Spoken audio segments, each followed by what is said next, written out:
কলকাতার আনন্দবাজার পত্রিকা জনাব তারেক রহমানের বাংলাদেশ ফেরা নিয়ে একটা রিপোর্ট করেছে এবং সেই রিপোর্টটার হেডলাইনের একটা স্ক্রিনশট সবাই বা অনেকেই শেয়ার করছেন এবং বলা বাহুল্য তাতে তাকে অভিযুক্ত করার একরকম চেষ্টা করছেন তিনি ভারতের দালালে পরিণত হয়েছেন, এই ধরনের কথাবার্তা।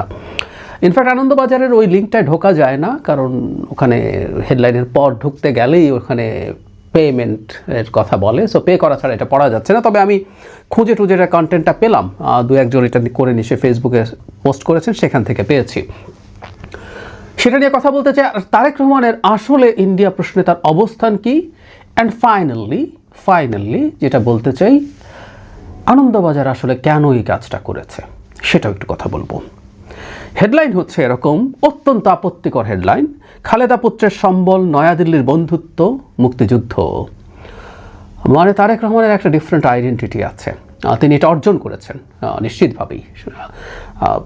দেশের বাইরে তিনি ছিলেন একটা সময় মায়ের পাশাপাশি, এবং একটা পর্যায়ে যখন বেগম খালেদা জিয়া জেলে যান এবং এরপর তো তিনি ভীষণ অসুস্থ হয়ে পড়েন, সো ডিফ্যাক্টো নেতৃত্ব এককভাবে দিয়েছেন জনাব তারেক রহমান, এবং তিনি এই দলটার প্রধান নেতায় পরিণত হয়েছেন এবং এই দলটাকে নেতৃত্ব দিয়ে অন্তত ভেঙে যাওয়া থেকে রক্ষা করেছেন এবং শেষ পর্যন্ত এই জায়গায় ক্ষমতার দোরগোড়ায় নিয়ে এসছেন।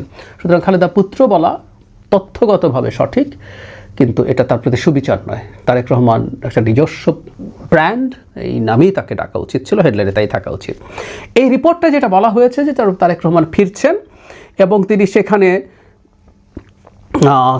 পুঁজির কথা বলছেন, মুক্তিযুদ্ধ এবং ভারতকে পুঁজি করে প্রায় 1.5 যুগ পর দেশের মাটিতে পা রাখতে চলেছেন খালেদা জিয়া পুত্র তথা বিএনপির ভারপ্রাপ্ত চেয়ারম্যান তারেক রহমান, কূটনৈতিক শিবির ইত্যাদি ইত্যাদি মনে করছেন। এখানে তিনি যারা তারেক রহমান কিছুদিন আগে লন্ডনে একটা সমাবেশে মুক্তিযুদ্ধকে সামনে এনেছেন, সেখানে বলছেন যে এতে দুটো জিনিস নাকি তিনি বার্তা দিতে চেয়েছেন, স্বাধীনতার সপক্ষের শক্তিকে পক্ষে রাখা এবং ভারতকেও বার্তা দেয়া। সরি, এটা ঠিক না, আমি আসছি সেই জায়গায়। তারপর বলছে আওয়ামী লীগ নেই এবং আর আছে জামায়াতে ইসলামী। এখন সেখানে তিনি যা বলছেন, সেখানে তিনি এই ইঙ্গিত দিয়েছেন তিনি জামাতের সাথে কোনো জোট করছেন না, এটা নাকি ভারতের কাছে তিনি আবারও একই রকম বার্তা দিতে চান। আর তারপর যেটা বলছেন যে এখানে তাদের সূত্র, তাদের বিদেশ মন্ত্রকের সূত্র থেকে তারা জানেন তারেক রহমান নাকি গ্যারান্টি দিয়েছেন যে ভারতের সাথে যেসব চুক্তি হয়েছে সেগুলো তিনি মেনে চলবেন এবং বাংলাদেশের মাটিতে ভারতের বিচ্ছিন্নতাবাদকে কোনোভাবে তিনি প্রশ্রয় দেবেন না, ইত্যাদি ইত্যাদি।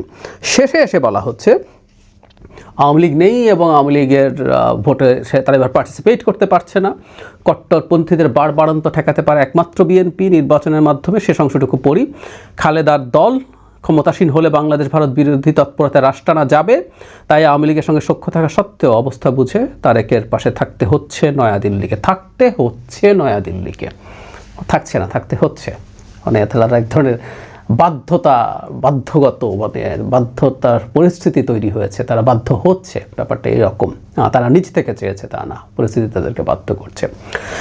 এই রিপোর্টটা নিয়ে একটু কথা বলবো, তার আগে আমার মনে হয় যেন তারেক রহমান আসলে ভারত প্রশ্নে তার কী অবস্থান সেটার খুব ক্লিয়ার একটা ইন্ডিকেশন আছে, সেটা একদম ক্লিয়ারলি তিনি বলছেন। সেটা আমি পুরোটা একটু পড়ি। বিবিসি বাংলাকে একটা দীর্ঘ সাক্ষাৎকার দিয়েছিলেন তিনি, সেটা পরে তারা পাবলিশ করেছে। সেই পাবলিশ অংশ থেকে বলা হচ্ছে যে ভারতের সঙ্গে যে সম্পর্ক ছিল, অনেক সমালোচনা আছে, তো ভারতের সাথে কেমন সম্পর্ক রাখবে।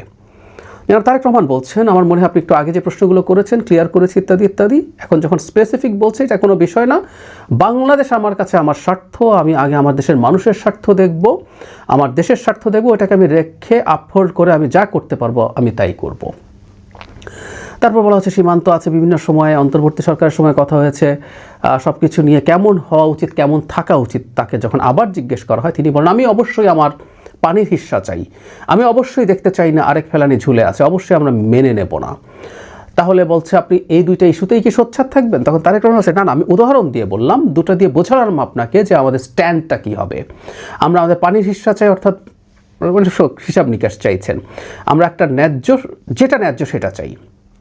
ফেলানি হত্যাকাণ্ডের মাধ্যমে উনি বলছেন আমরা বোঝাতে চেয়েছি যে আমরা মানুষের উপর আঘাত আসলে অবশ্যই সে আঘাতকে আমি মেনে নেব না। এরপর তাকে যখন জিজ্ঞেস করা হচ্ছে, যেটা সবচেয়ে গুরুত্বপূর্ণ জায়গা, এটা একটু খেয়াল করি আমরা, যে শেখ হাসিনা ওখানে গেছে, শেখ হাসিনা ওখানে যাওয়ার পর সম্পর্কে শীতলতা তৈরি হয়েছে, নানা রকম ঝামেলা তৈরি হয়েছে, এই ক্ষেত্রে কোনো উদ্যোগ নেবেন কি না, এই শীতলতা বা এই শীতলতার কারণে যেসব সমস্যা হয়েছে। জনাব তারেক রহমান বলছেন, একদম খেয়াল করি আমরা, অক্ষরে অক্ষরে আমি পড়ছি, এখন তারা যদি স্বৈরাচারকে সেখানে আশ্রয় দিয়ে বাংলাদেশের মানুষের বিরাগ ভাজন হয়, সেখানে তো আমাদের কিছু করার নেই। এটা বাংলাদেশের মানুষ সিদ্ধান্ত নিয়েছে যে তাদের সাথে শীতল থাকবে, সো আমাকে দেশের মানুষের সাথে থাকতে হবে। আমি এই জায়গাটা আবারও পড়ি, এখন তারা যদি স্বৈরাচারকে সেখানে আশ্রয় দিয়ে বাংলাদেশের মানুষের বিরাগ ভাজন হয়, সেখানে তো আমাদের কিছু করার নেই। এটা বাংলাদেশের মানুষ সিদ্ধান্ত নিয়েছে যে তাদের সাথে শীতল থাকবে, সো আমাকে আমার দেশের মানুষের সাথে থাকতে হবে। এটাই সবচেয়ে জরুরি কথা। আমি প্রায় বলি, মানে তারেক রহমান যদি শেখ হাসিনা হতে না চান, তিনি যদি চান ভবিষ্যতে বাংলাদেশে একটা গণতান্ত্রিক নির্বাচন আবার হবে এইবারের পরে, সেটার মাধ্যমে ক্ষমতা ট্রান্সফার্ড হবে, তাকে জনগণের সাথে ভারতবর্ষে থাকতে হবে, কোনো সন্দেহ নেই। এবং তিনি আগে একটা কথা বলেছেন, এটাই মোদ্দা কথা, বাংলাদেশের স্বার্থকে আপহোল্ড করে যে কোনো আলোচনা বা সুযোগ সুবিধার হিসাব নিকেশে যাওয়া সম্ভব। আমরা একটু আনন্দবাজারের রিপোর্টটাই যাই। বাংলাদেশের সাথে সব চুক্তি তিনি রক্ষা করবেন বলেছেন? আমি মনে করি না। এগুলো তারা বলছেন সূত্রের বরাত দিয়ে, এগুলো তাদের ভেস্টেড ইন্টারেস্ট আছে। যেসব চুক্তি, মানে আমরা চুক্তি সহজে বলে ফেলি, আসলে সব চুক্তি না, এখানে অনেকগুলো এমওইউ আছে, মেমোরেন্ডাম অফ আন্ডারস্ট্যান্ডিং, এগুলো আসলে ঠিক চুক্তির মতো লিগালি এত বাউন্ড বা স্ট্রং না।